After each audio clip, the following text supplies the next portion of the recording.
용선제이님께서 올려주신 금호석유 살펴보겠습니다. 금호석유 16만 9,400원에 사셨어요. 그리고 비중이 10%입니다. 매도가, 추가 매수가 이렇게 두 가지가 궁금하다고 하시는데 좀 빠져있는 상황이면은 좀 더 사볼까 이런 생각들을 다들 하시는 것 같아요. 게다가 오늘 이런 종목군들이 바닥에서 많이 올랐습니다. 금호석유 같은 경우도 9%에 육박하는 상승 탄력을 보여주면서 그래도 일정 부분의 반등 움직임 나타났는데요. 지금 더 사볼까? 아니면 이대로 갖고 갈까? 갖고 간다면 원금 회복 가능할까? 이런 질문이 올라와 있습니다.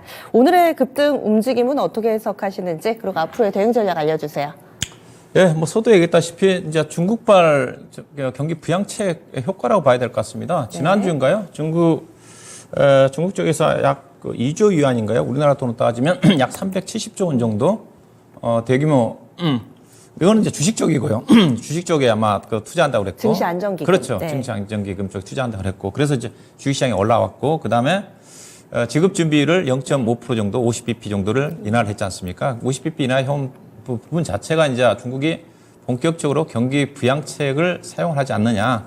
그래도 기대감일 것 같습니다. 원래 저는 중국 경기 부양책 자체는 대체적으로 중국 양해가 3월 초에 있지 않습니까? 3월 5일 정도인가요? 그때 본래 이제 나올 것을 기대를 했던 거고, 또 나왔었으면 작년 12월 달에, 중국 경제 공작회의, 다음 해에 경제 정책을 미리 수립하는 그쪽에서 나오지 않겠나 했었는데 그때 안 나왔거든요. 근데 지금 경기가 워낙 안 좋았다 보니까, 3월 달 양해를 앞두고 있는, 시점에서 본래 양해에서 나오지 않겠나 했었는데 미리 나왔다고 좀 봐야 될 것 같은데, 경기가 워낙 안 좋으니까 지금 내리는 거지 않습니까? 이제 그만큼 중국 경기가 안 좋다고 좀 봐야 될 것 같고요. 근데 이제 대표적으로 중국 경기에 민감한 것 자체가 이제 철강하고 화학 쪽의 소재 쪽이니까 그래서 가장 먼저 지금 반응을 하고 있다고 좀 보셔야 될 것 같은데, 제가 보기엔 최근에 이제 지난주부터 중국의 그런 더 정책적인 경기 부양책 효과가 나오면서 저도 여러 가지 철강 업종이라든가 석유화학 업황 자체가 지난주 어떻게 움직이는지를 좀 봤거든요. 근데 아직 별다른 변화가 없습니다. 근데 석유화학 제품 가격이 갑자기 올라간다든가 철강 제품 가격이 상승을 한다든가 그렇진 않아요. 미직을 합니다. 약간 소폭 반등한 수준이에요.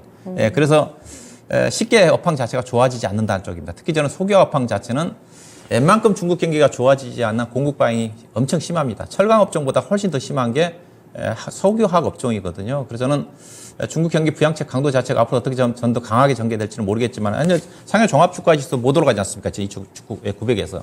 그래서 워낙 낙폭 과대에 따른 반등이 있고 또 시장에서 2차전 종목들도 꺾여버리고 AI 반도체 쪽도 주목을 못 하다 보니까 상대적으로 이들 쪽으로 관심이 좀 쏠린 게 아닌가. 그래서 앞서 제가 소외주 측면에서 순환매 관점이지 업황이 좋아서 가는 건 아니다. 그런 관점에서 올라왔기 때문에 따라가서는 안 되는 쪽이고요. 다시 저는 주가가 조정 내지는 행보할 가능성이 크다고 봅니다. 그래서 따라서는 안 된다고 보고 있고요. 저는 개인적으로 오히려 좀 팔아야 된다.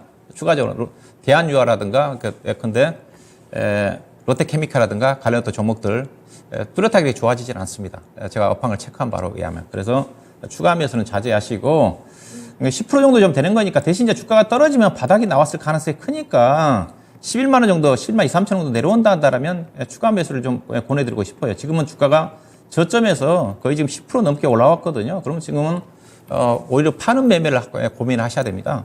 매도할 수 있는 가격 자체가 13만 6천 원, 8천 원이에요. 여기를 상대적으로 석유화학 업종 중에서 금호석유 부분 자체는 실적 자체가 상대적으로 실적 감소폭이 덜해요. 그렇지만 NCC 계열의 대한유화라든가 롯데케미칼 같은 경우는 엄청 안 좋습니다. 상대적으로 금호석유학의 주력 제품인 합성 고무를 중심으로 한 업황 자체는 상대적으로 괜찮고 또 금호석유 같은 경우는 실적 안전판 역할을 하고 있는 발전 사업 부분이 실적의 안전판 역할을 하거든요. 그래서 실적 자체는 안정적이지만 주가가 그래서 다른 종목들이 덜 빠졌어요. 그래서 주가가 올라가기 쉽지는 않다. 13만 6천 원, 8천 원 정도에서 보유하고 있는 정도를 매도하시고 만약에 매수를 고려한다 한다면 11만 3천 정도 내려온 시점에서는 20% 정도까지 늘려도 가능하다 그렇게 보시면 될 것 같습니다. 네, 그래서 금호석유입니다. 지금 추가 매수할 타이밍은 좀 지났다 이렇게 해서 답을 주시네요. 그리고 또 중국의 경기 부양책이 좀 연이어서 나왔기 때문에 이런 것에 따라서 지금 반응이 나타나는 것인데 일단은 13만 6천 원에서 14만 8천 원 그 사이에서 좀 정리를 해 주셔야 될 것 같습니다. 단번에 원금 회복까지는 다소 좀 힘들 것 같지만은 이렇게 해서 투자 전략 세워드렸습니다.